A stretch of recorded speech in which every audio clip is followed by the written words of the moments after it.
education. And this is what's going on with modern man and modern education. This is your brain, the pineal gland in your brain. This symbolizes the pineal gland in your brain. So bevel right here. This little piece right here.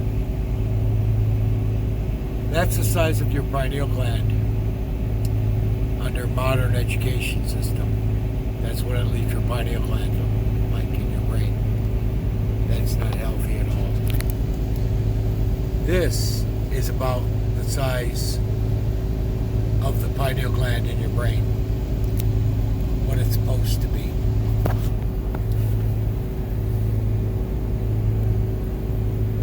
Well, put them next to each other in my hand.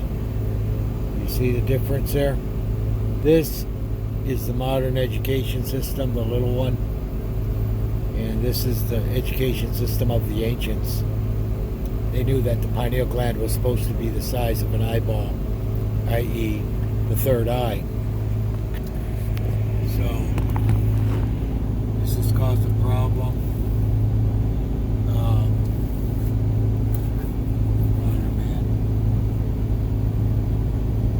And I'm overwhelmed with great astonishment.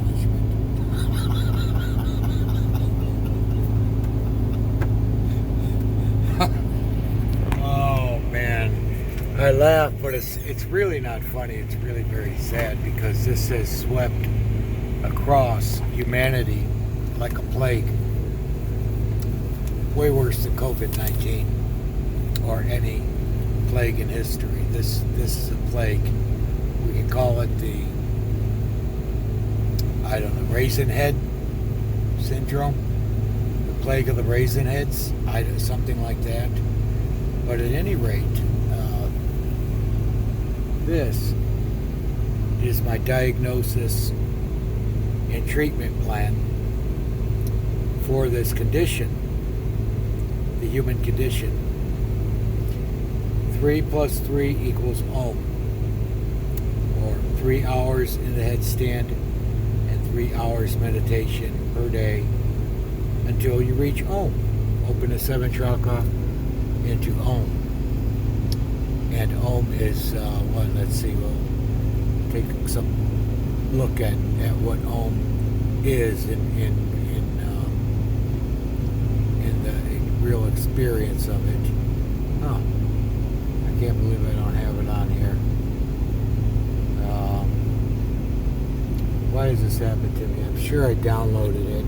Oh, here it is. Here's a good picture of Om.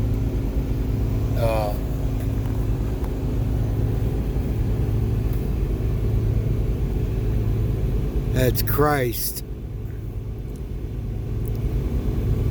In Om, the clouds symbolize Om. That makes a rumbling, thundering sound. Om. And that was, in the beginning, was the word, Om. That's Christ coming out. And he'll go back into formlessness. Come out a little bit, go back in to Om. That's why you say it's an Om being. They prefer to be formless awareness, not awareness in the vexation of the human configuration or the human form. They prefer to be formless awareness, which is a whole other thing. And again, I showed you this last time.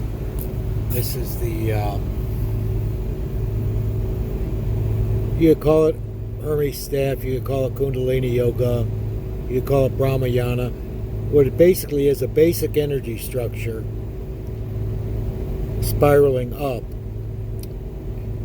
I think it's Pingala and Ingala, or Ida, in our along our spinal cord, up into the wings symbolize Om, formlessness, formless awareness.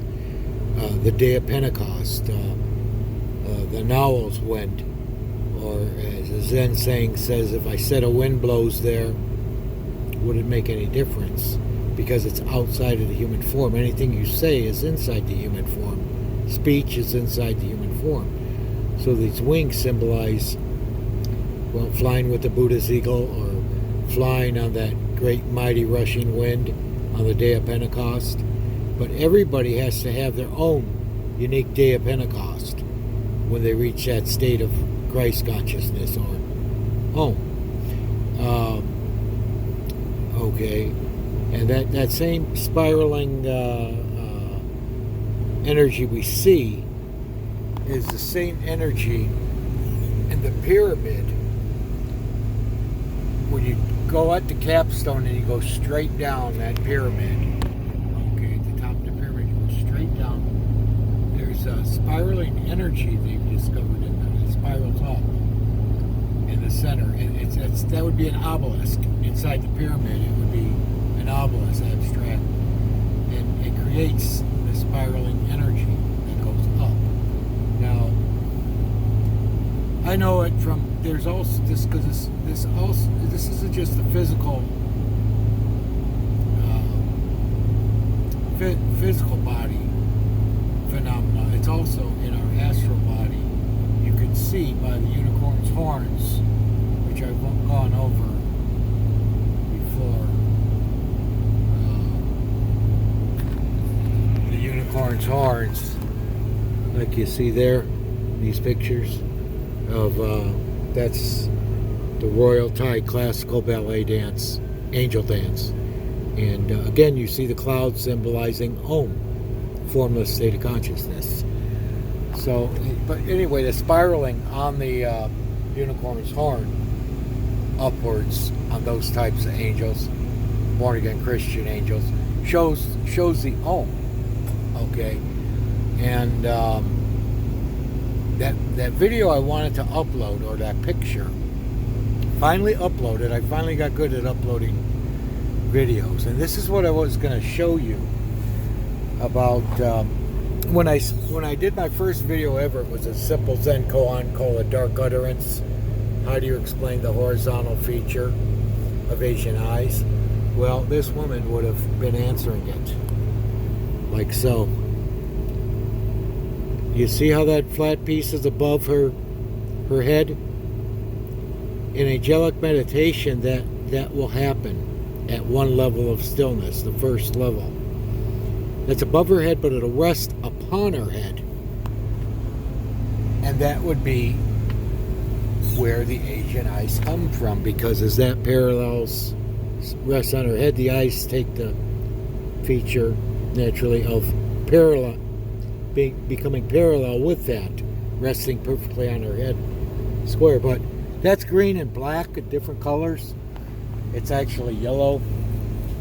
I've showed that to you in this one, as it rests upon your head in angelic meditation.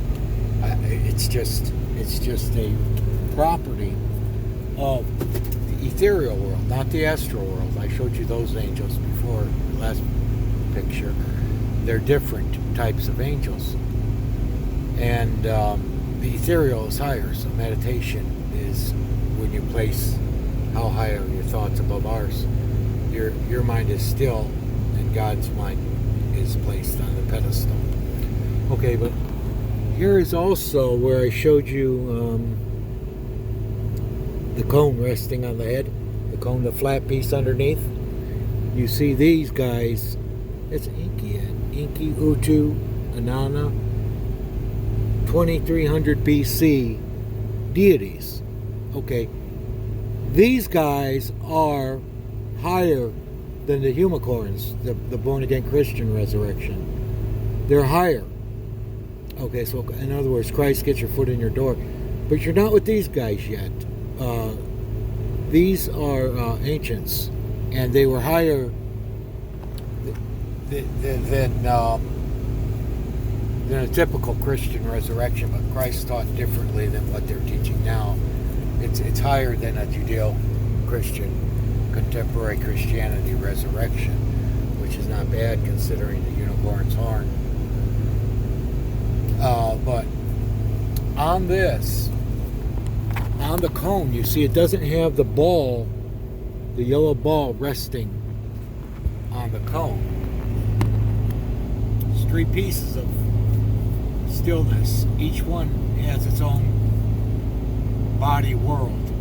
So it's a different body world that it's in sync with, that it functions in. Last would be this ball here.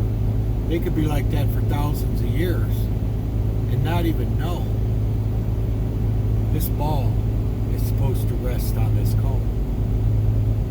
They might not even know that. They'll be functional in this world, but they're oblivious still of this.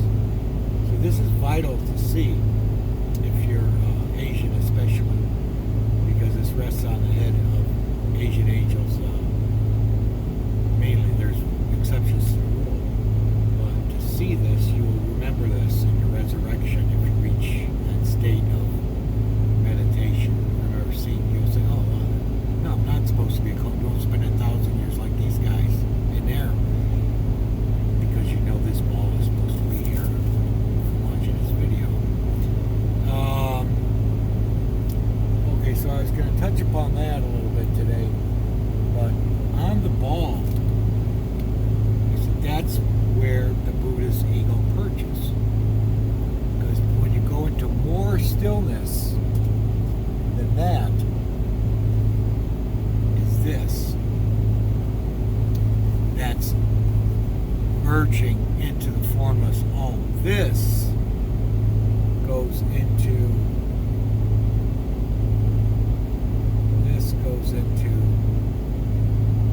the cloud.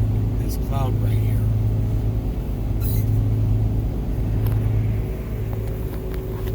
Cloud I showed you before, that cloud, Om, the cloud of unknowing. You'll see me on clouds of glory. That's Om. That's right here, right now. We're immersed in this as we speak, as you watch the video. But this part of the statue, rather, of the deity, angel, or celestial being, this plugs into that cloud. Okay, from here, he will lose the form, the human form, his form altogether, and become that cloud, Om. This is a picture says 1,000 words. This is the picture of the soul, awakened soul. Awakened. It's an awareness, but it's not with 5 or 6 senses. It's just the formless awareness of the soul. Okay, so we see the same thing. You see, on the head of St. Jude, the same thing is on the Buddha statue. I brought that up last video. Same living awareness of the living God is in that what's pictured on his head, the soul. You cannot know Om, God, Yahweh, voice of many waters. In the beginning was the word, whatever you call it. You cannot know that except via that formless soul. That symbolizes the formless awareness of the soul. You lose a lot of people there because they're thinking of awareness as their eyes, their sensory experience, their perception. No.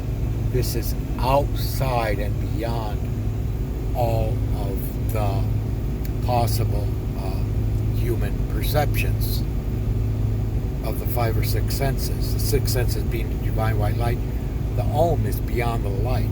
Okay, so I did this on this video at night. See, we'll take a pause and look at the divine white living light. It's out there at night. See. It's supposed to be a night. People, billions of people look at the night and say it's dark. No.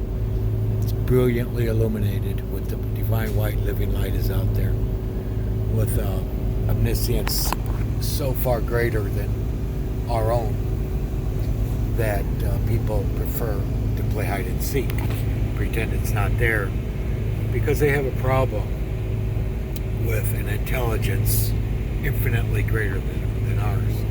Well, ours is, if you compare ours, it's infinitesimally smaller, because you're comparing it with the infinite mind. So it's infinite. If you compare it with infinity, it's infinitesimally smaller. Okay, so the human ego has a problem acknowledging that, but it's better to accept the truth as it is, because that's how we're made. We're still connected to it. We're connected to that divine white living light out there. What you see, it's not dark. It's not a dark night. It's divine white living light. Is like a silhouette, a layer, another light layer beyond the physical eye's perception. But it's there, and it's there. We can see that when we're out of the body in the direct presence of the Lord, as in a near-death experience or out-of-body experience. And then we'll enter that light when we resurrect. When our physical body dies, our astral body is born. And when the astral body is born, when the astral body dies or falls off, then the ethereal body is born. That's in the ethereal world. That resting on their head. I told you before in another video, that's peace. What it looks like. That if they have thoughts, emotions jerking around in their minds, that won't rest on their head. It rests in perfect stillness of mind. Meditation produces that, and improves your resurrection. Makes it possible to enter that next higher level. I know a lot of the discussion, our discussion is like this. You cannot talk butterfly language with caterpillar people. But I am anyway, because that's how you grow into it. It opens your mind to things that otherwise would be beyond your mind. Again, you see the next Dalai Lama, you see the yellow thing on his head, like that. That's it, baby. He's going to be the next Dalai Lama. He was an avatar incarnation, and so you see, they are very aware of this. That is where this will be in the physical world, and the next. It's with the meditators, stillness of mind, people that reach these heavenly states of heavenly peace that rest upon their head. In the peace. It's the peacemakers. They literally make peace. Okay, I wanted to go onto that topic a little bit. I wanted to touch on, and then I took some notes, actually, some things I wanted to touch upon. But that was the key thing. Taking the best exercise there is. Why they don't teach this to you in school? Because if your brain is like this, you're easily controlled. Think about a guy like King Herod, who just wanted to control others. So he killed all the infants under age 2 and under, when he heard that a king was born. Because he's the king. So this is their ego trip. So as victims of these ego trips of these people who like to be in control,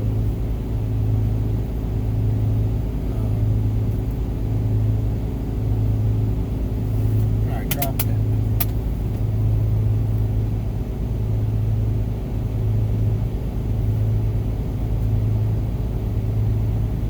Oh, I dropped it. Well, anyway, you know what?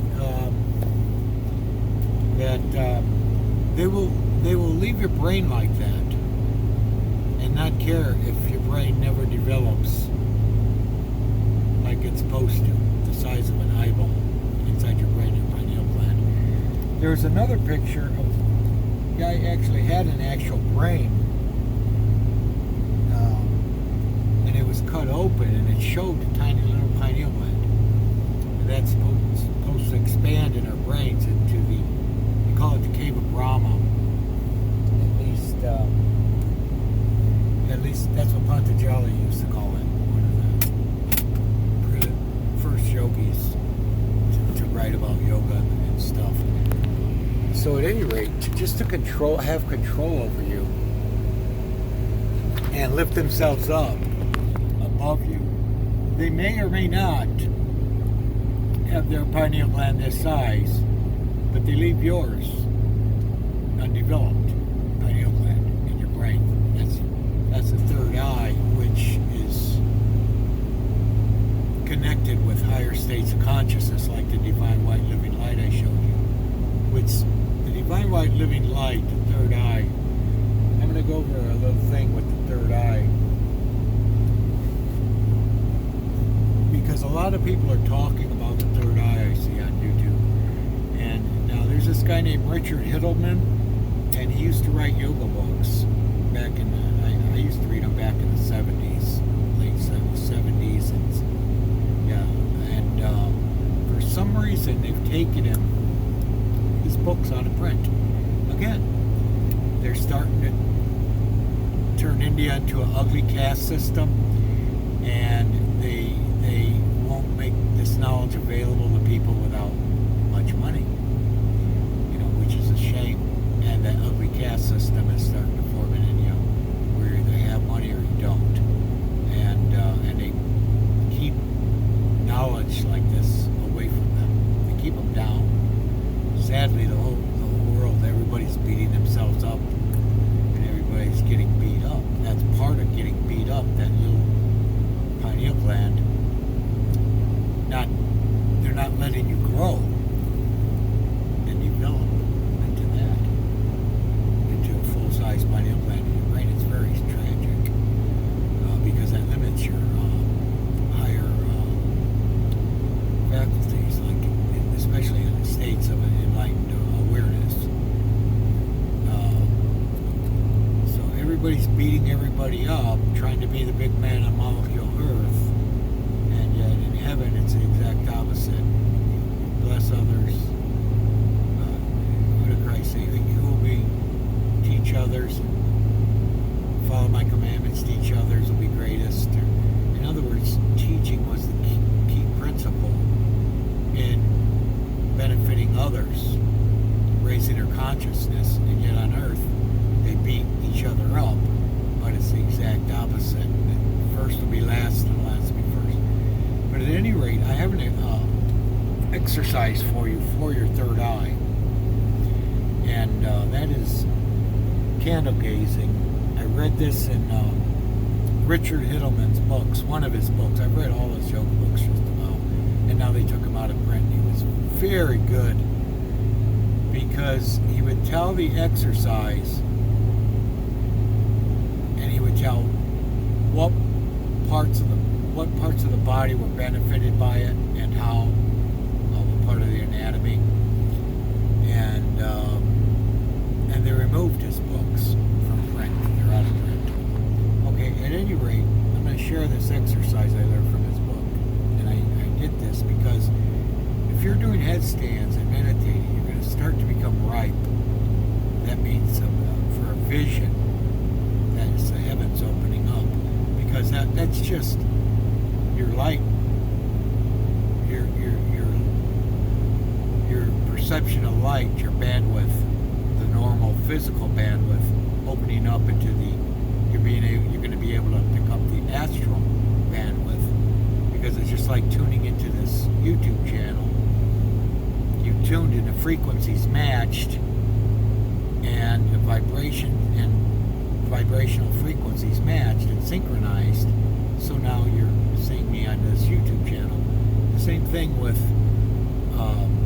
synchronizing your vibration of your perception of light, so that you pick up this more refined light of the astral world, the divine white living light.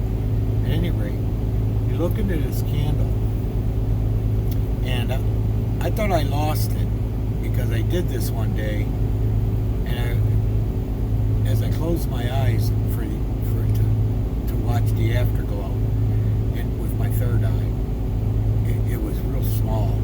So then I did it, and I put the candle right up to me like this, and you just stare at the hottest point on that candle for like 3 minutes. I won't go through the whole thing now. 3 minutes is kind of long, but you stare at that for about 3 minutes, maybe longer, maybe 4, maybe longer. And then when you close your eyes, and right at your third eye, you're going to get an afterglow, maybe purple, maybe orange, but you're going to get an afterglow of that flame right here, right at your third eye. And then you'll notice that when the physical eyes try to focus on it, it will start to disappear. But when you relax the physical eyes, it will become more pronounced, and the afterglow will become refocused and focus. It focuses in on the afterglow when you relax the ease. That grabbing of your physical eyes are used to grabbing out of things. Okay, so that's a way to get acquainted with the third eye. Actual experience working it. Now, a couple examples. One example I can remember in the Holy Bible was when Christ knew there was a donkey man, or a man with a pitcher of water by a donkey in the city, but he wasn't in the city. He was way outside of the city, and he told him to go to this certain spot. Well, you can't see that with your physical eyes. That's not in the perception range. So he's using the third eye via the seeing of the divine white light. It's a light, but it sees, but it doesn't have eyes, but it's seeing. Far superior than ours. And than our eyesight, what we know as our limited bandwidth. So it was seeing. That's a show of how the non-local, the third eye, is in that which doesn't have eyes but sees. The divine white living light, that's seeing, that all-seeing eye of the divine white living light. Through that, via that, he saw the man, what was going on in the city, the man on the donkey, and that's how he saw. That's an example of that seeing, that type of seeing, and this type of third eye working knowledge of it. So at any rate, I was bringing that up as a good exercise, because once you do the headstands and your pineal gland starts to expand, they say that's wired like an eye, and they say that's where let thy eye be single and your body be full of light. I can't do that. Not the way the advanced yogis and that can do it. They actually just merge their third eye with that divine white living light, and they stay there. But I mean, you can never do a video like this, carry on our conversation, and have that awareness. Or you could never have this on your head in reality and have a conversation like this, because this is such great speech, talking, which is just gone. It's not there. Okay. So I wanted to bring that up, and also that today is July 4th. I wanted to bring up that it was important to have sort of freedom of religion, freedom of speech. You really don't. It's the United States of Rome. It's our way or the highway kind of, or they'll attack others indirectly. So it's Christian state, but there is enough open-mindedness to other religions in our country that that's how I was able to learn these things and arrive at home. Compare, contrast, mix all the religions together, go with the common denominators, worldly detachment, things like that.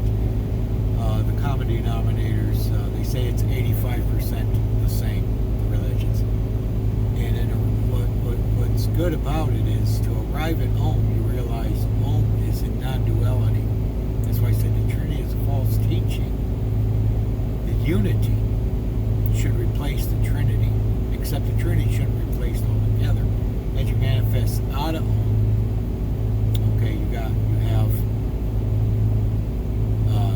the Son, Christ, and then you have the Holy Spirit, the divine white living light. The God said, "Let there be light." Om said, "Let there be light." So, but they're not equal. But it's a beautiful way to manifest out. Okay, because anything that is in form is finite, infinitesimally smaller than the infinite, formless Om awareness. In other words, when I said it's like a silhouette, there's layers of reality, which is what? Which is a body world. It's a body reality. It's a physical body. Therefore, it's a physical world. We're imparting the physicality out there. It's not objectively a physical reality, except in the others who have physical bodies. They'll say, agree with themselves, yeah, it's all physical. No, it's still just because you are in a physical body. Okay, that's a layer, that's our silhouette, physical body world. Then you have the astral body world. Now, if I'm in the body of light, or we all have an astral body, that's what's animating our physical body. And it's also called the mental plane. So, that's a layer, a silhouette. It's right here, right now. Like Christ said, keep my head in his hand. It's right here, right now. And it's just a silhouette. It would be a matter of perception. That perception of Christ using the non-local awareness that the third eye is connected to know the donkey is in the city and all that. That also, if we die or leave our body, and we're in our body of light only, then we function with this whole physical world as light, not physical matter. And then you realize, that's how you realize it, not with climbing in that silly box that the scientists make up. Scientific methodology, so it's an enlightened awareness. You know for a fact because you've been outside of it looking in. And then you see that the physical body was making the world physical. Physical sensations. Physical properties. Okay, and then that's a layer. That layer is right here, right now. But we're locked in this physical bandwidth, so we simply don't access that layer, except we experience it in our body of light. We all have bodies of light. Okay, and then higher than that, the next higher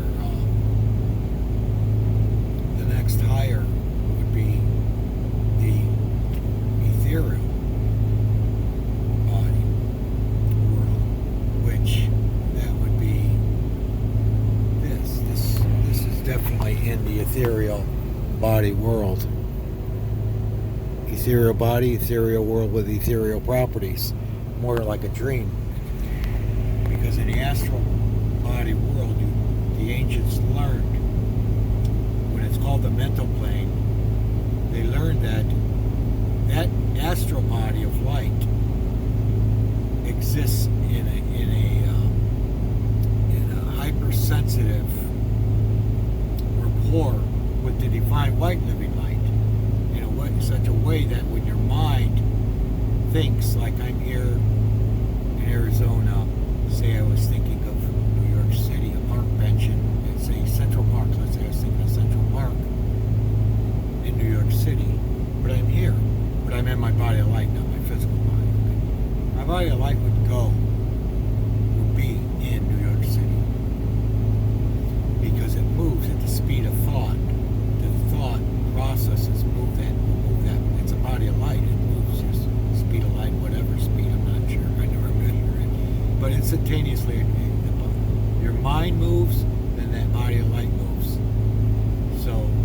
of meditation, and they learn that bringing that body of light, the mental, into stillness, it dies or falls off, collapses, and then this body is born, the ethereal body. And that's higher than that's higher than the astral body. That's another plane or silhouette or layer of reality, which is right here, right now too. But when I speak of astral, I say it's right here, right now. It's also up in the heavenly world, completely out of the earthly realm. Same with this world. It could be right here, right now, and it could also be outside of the earthly realm at all. That was what's resting on their heads is what Christ was talking about when he said, let your peace remain. If they receive you, let your peace remain. If they don't, let your peace return unto you. And then he said it'll be damnation for them. I don't go with that anymore because the Greco-Roman version, it's just the words. What's beautiful about it is that Christ autographed it, and it's a living lamp. He autographed it with electrons. So, but peace. This is what peace looks like. Let your peace. My peace I leave unto you, not as the world leaves peace. Not as the world, but as whatever. So he said, let your peace return to you. Let it remain with them. So at any rate, this peace is greater than the cone and the ball on the top of the cone. This peace, this symbolizes what's called Om Shanti, and that's what I was saying. 1 Corinthians 13 is beautiful poetry, but in reality, Shanti, peace, that means formless peace and formless awareness, is higher than love. Because what God said, love exists in duality, but the peace still exists in non-duality, in Om.